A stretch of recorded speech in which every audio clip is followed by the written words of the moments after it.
The Rattlers were looking to add to their quarterback room after losing Daniel Richardson after this past season because his eligibility was up. And funny thing is, looking at all of the different players that have come into the program, now's the time Coach Colzie got to figure out exactly who's going to be that one that's going to lead the team this upcoming season when they kick off against Howard University in the Orange Blossom Classic.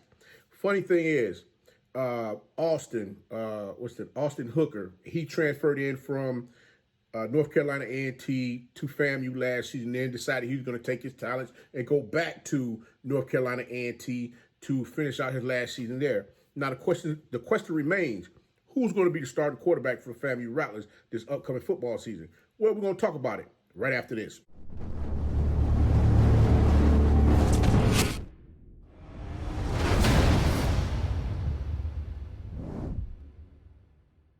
You know it's your favorite coach back at it again. 10 toes down, about to tell you how it all went down. This is Tomorrow Leader Sports Network with your host, Coach Walker. If you're new to the channel, please like, share, subscribe. Hit that notification bell so you can get all upcoming videos. For all my leaders out there, welcome back. Y'all know the drill. Y'all know the routine. If you haven't done so already, please like, comment, and share these videos. And tap in the free and the two attempt to come on in. It's never positive vibes. We're just having a good time talking about HBCU sports. And don't forget, you can follow us on all social media platforms. The links are listed down below in the description. So without further ado, we're going to go ahead and jump on in this thing. Because you're like, Coach, what you got going on over there? Well, I'm going to be real with you. I was told by somebody that FAMU got a deep quarterback class. And I said, hey, let me find out for myself exactly what's going on with FAMU in this quarterback class. Is it living up to what exactly everybody's been bragging about on social media, or is this just a little bit of smoke that's going on right now? You know, over there at the Heights of Seven Hills, they do say they brag different. So Coach going to go ahead and find out just how much bragging differently are they doing with these athletes, because I got to be honest with you. Daniel Richardson leaving from the program, I think the young man threw for, was it 2,600 yards last season, completing 70% of his passes. I mean, that was phenomenal last season for him to get out there and do under Coach Colzie, his first season as the head football coach. But this is something that I did see that led me to believe that, you know, Coach Colzie got his hands on something that he's trying to figure it out. You know, he's trying to put this puzzle together as far as what he's looking to do. Kind of, you know, he's building for right now as well as developing for the future. And that's what a lot of these coaches are starting to do now. They're starting to understand that they got to have a signal caller out there on the field that can get the job done immediately while they get those other athletes that in the pipeline, get them ready to go just in case, you know, just in case, you know, a snafu happened out there on the field. You get what I'm saying? I mean, you know, you got to have your couple of quarterbacks here and there, you know, to kind of choose from when that quarterback is having a rough day at the office and you need to put somebody else in there. Or better yet, if a quarterback, you know, unfortunately goes down during the season, have to miss a couple of games, you want to have somebody in there that's going to keep their train rolling. Well, I said, let me take a look at these quarterbacks that, you know, FAMU is talking about over here. And I said, you know what? Let me dive on in this thing for a second here. Like I stated before, Daniel Richardson is gone from the program, but now the $1 million question is going to be, who is going to be that guy leading the FAMU Rattlers this upcoming season? Well, Junior Meritovic, he's going to be returning this upcoming football season to play for the Rattlers. Now, he did play in, from what I gather, he did participate in the spring football game. He's been with the program since he started his collegiate football career as a freshman. Now, he did have some limited play in the program thus far, playing in only 13 games. He's scored on 2 touchdowns. He's thrown for 500 yards with a completion average of 51%. Now, Meritovic is looking to become that guy, to be that starter for the Rattlers that can lead them on to victory and get them back to another HBCU national championship in the Celebration Bowl. Coach Colzie look at Meritovic as that guy that's been with the program all these years, as the one that's going to lead the FAMU Rattlers in the battle when the season starts in the Orange Blossom Classic. We'll have to see. But now we got to look at this other quarterback that they have also, Tyler Jefferson, who transferred in from Central Michigan University. Now, he played in 7 games while he was at Central Michigan University. He's looking to get his feet wet as far as with being a starter. I mean, over at Central Michigan University, he played in some games. He played in 7 games sparingly while he was there with them with the Chippewas. He played with them just a little bit, you know.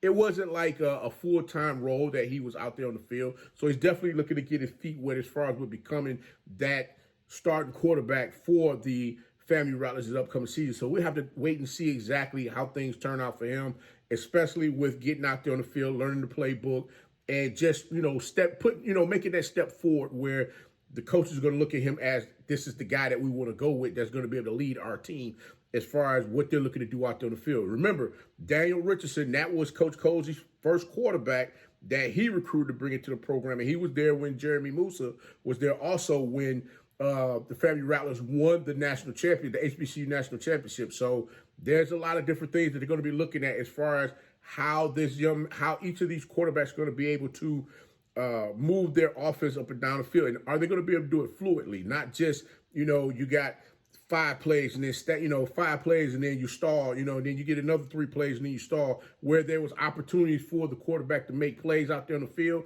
and they just didn't make it. They're looking for somebody to keep their offense running. They want their offense running like a well-oiled machine. Now, this next guy that I'm going to talk about, Bryson Martin.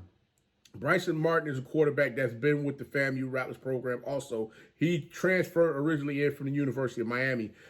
He didn't play last season. He was a walk-on at the University of Miami and decided to come to FAMU with looking for the opportunity to possibly get out there on the field and start as a starting quarterback. Again, he's going to be battling this upcoming summer session to see if he's going to get the opportunity to lead the Rattlers in the battle against Howard University and the Orange Blossom Classic. So we got to wait and see exactly how things go with him out there on the field.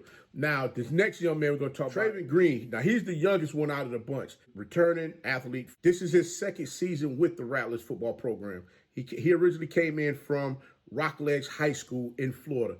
Again, Coach Colzie is looking at all these Florida kids that's going to be able to get out there, pull that ball down, and run when they need to. Spread the field out as much as they possibly can to try to gas out defenders so that they can continue to just keep moving that ball down the field no matter which they want to.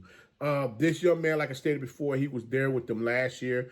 I had to look at some of his high school tape to see exactly what this young man could do. This young man definitely has some great traits about himself. He's able to throw the ball on the run.